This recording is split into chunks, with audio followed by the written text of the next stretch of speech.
Hello, welcome to part 3 of Passive Voice. I said in the last video this would probably be even longer, but actually I don't think it will be. But I am going to explore some examples of passive voice from the real world in this video and explore some of the problems or features of passive voice that you can use and you should definitely be aware of because some teachers will uh, mark you down on your essays or your papers if you use passive voice irresponsibly. So I'm going to show you what might be irresponsible about using passive voice. Okay, so again, just to review why we use passive voice, it gives us a choice of what to focus on. So we can say blues musicians play Telecasters. Say if we're writing an article about blues musicians or we're giving a speech about famous blues musicians, we might make blues musicians the subject of our sentence because we want to focus on them, right? So the agent, the people who are doing the action in this case, are the subject. But passive voice gives us the option to switch that. If we don't want to talk about the agent, if we don't want to talk about the person who's doing something, we can choose to talk about the patient, in this case, Telecasters, by saying Telecasters are played by blues musicians, or just Telecasters are played by many kinds of people. And that lets us focus on the patient. If, for example, we're not talking about blues musicians, we're talking about types of guitars, and we want to focus on the guitars, not on the people who play them, right? Passive voice gives us the option to do that. We can say Telecasters are played by many kinds of people. For example, they are played by blues musicians, they are played by jazz musicians, they are played by men in funny hats, right? And passive voice gives us that option. It also lets you do something a little bit sneaky, which is hiding the agent. So in the last video, we talked about the new object, which comes after by, and we can include that new object, right? Sandwiches are eaten by me, or we can hide it by just saying sandwiches are eaten. That's called hiding the agent. It can be a very good idea. It can also be a little bit sneaky. It can also be a bad idea. So this is, of course, fine in some cases. For example, when the agent doesn't really matter and nobody cares who the agent is or what the agent is, of course, you can hide the agent. For example, Apple iPhones are used around the world. You don't have to say who uses them, right? We don't care about that person or those people. Okay. Or the agent is very obvious. The last example is sort of like this too, but if you said salads are eaten before meals, you don't have to say by people because everybody will know that without you having to say it. Okay, the agent is obvious. You can hide the agent. Okay, but you don't want to use passive voice when you think your reader is going to have the wrong idea. Okay, so if you said, the sandwiches were eaten, and somebody listening might say, "Oh, by other people." They might assume the agent is other people, but it was actually you, right? Then you're basically lying by hiding the agent because you're leaving the listener with the wrong idea. Okay. You also don't want to use passive voice when the agent actually is more important than the patient. Okay. So, for example, if there was a crime, say somebody was murdered, then the agent is really important because we want to know who murdered that person. But you would be a very bad police officer if you just kept saying in passive voice, somebody was murdered. This person was murdered. Um, Gosh, that's terrible. Let's call the police. Someone was murdered. And say the murderer is right in front of you. You definitely want to make that clear to whoever's listening to you who murdered that person. Sorry for the violent example. Okay, so in some cases, the agent actually is very important, and you want to make the agent clear. You might want to use active voice to do that. So here are some examples of passive voice from the real world. And I want you to think whether this person is being honest, whether they're trying to hide something, and if they're trying to hide something, why they're trying to do it, um, and whether you would if you were in this situation, you would also use passive voice. So this is a politician. His name's Jeb Bush, and his brother was the president of the United States, George W. Bush. His father was also president before, but he's talking about his brother's actions, talking about the Iraq War, which in the United States started in 2003. There was another one before that, but when he talks about his brother's actions during the war, he says mistakes were made. So I wonder what you think about that. Is that honest? Is he hiding the agent for a good reason? I think he's probably hiding the agent in this case because the agent is his family member and he doesn't want to show clearly that his brother did something wrong.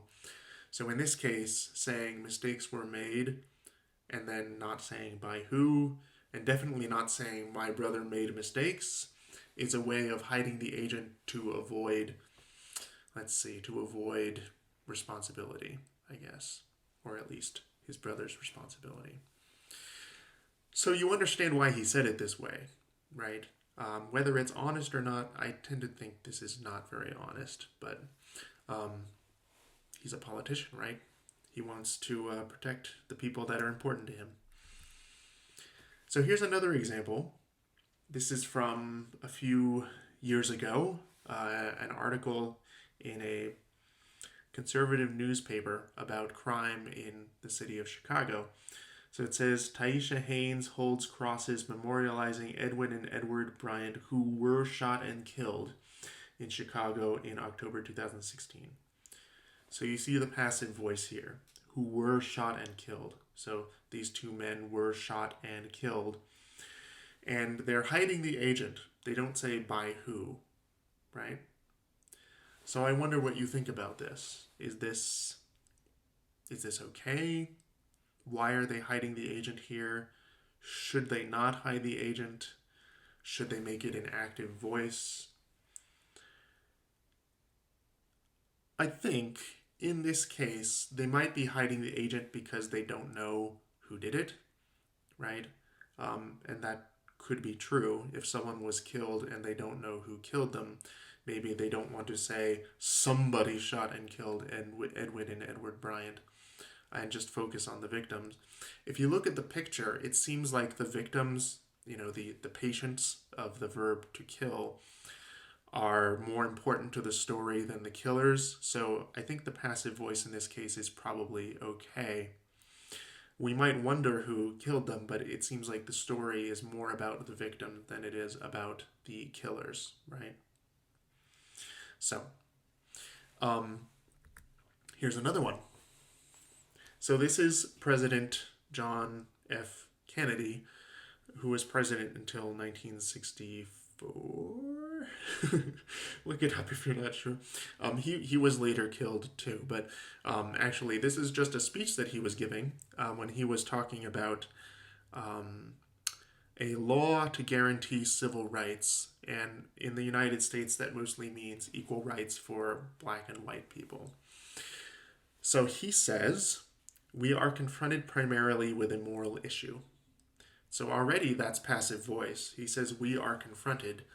By what? By who? He doesn't say. Okay.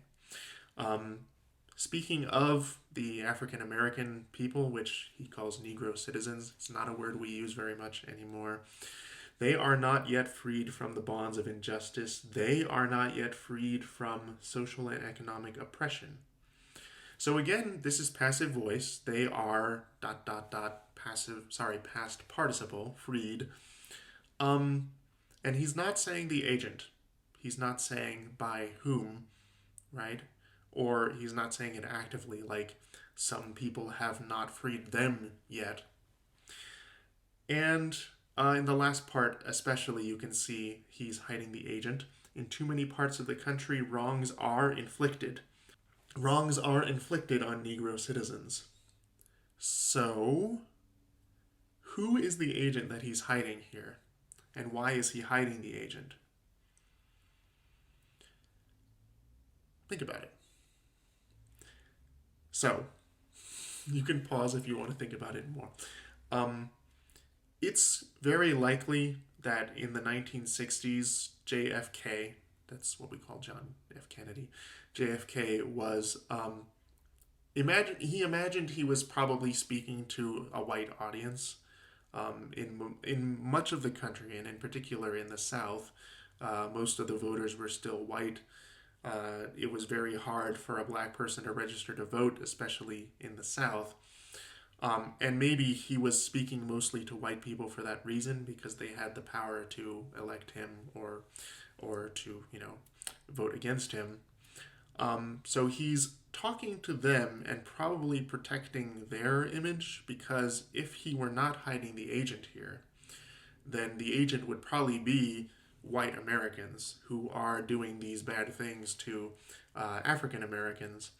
And he probably wants to hide the agent here in order to spare their feelings or their responsibility, right?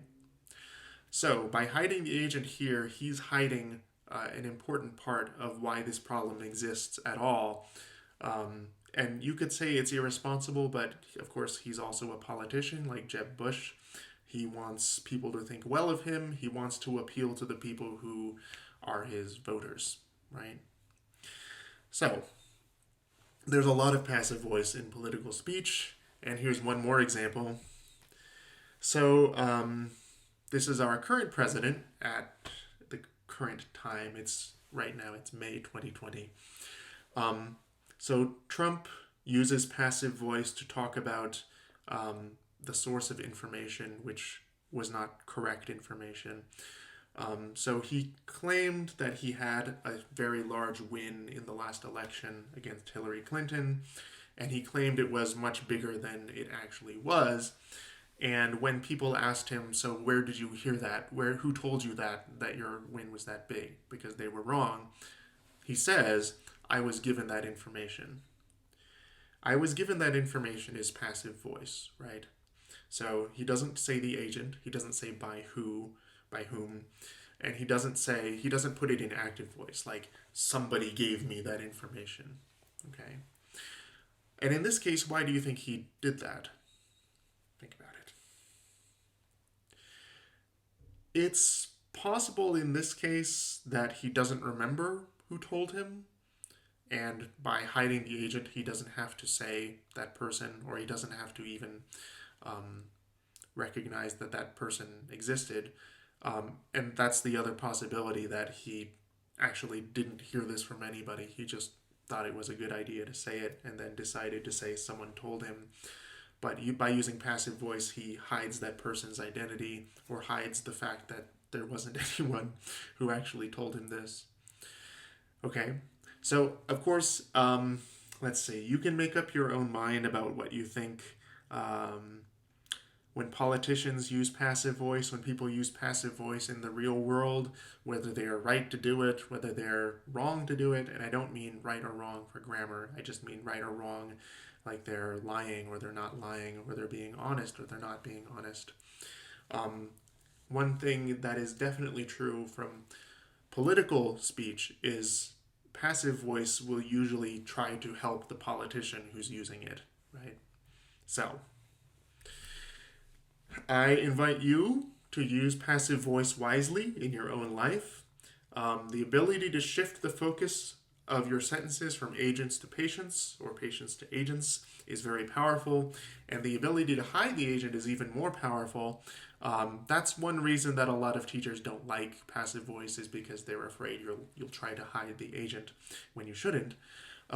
So think about passive voice, use it wisely, use it with intention, okay, and be aware of what you're actually saying. Thanks for watching.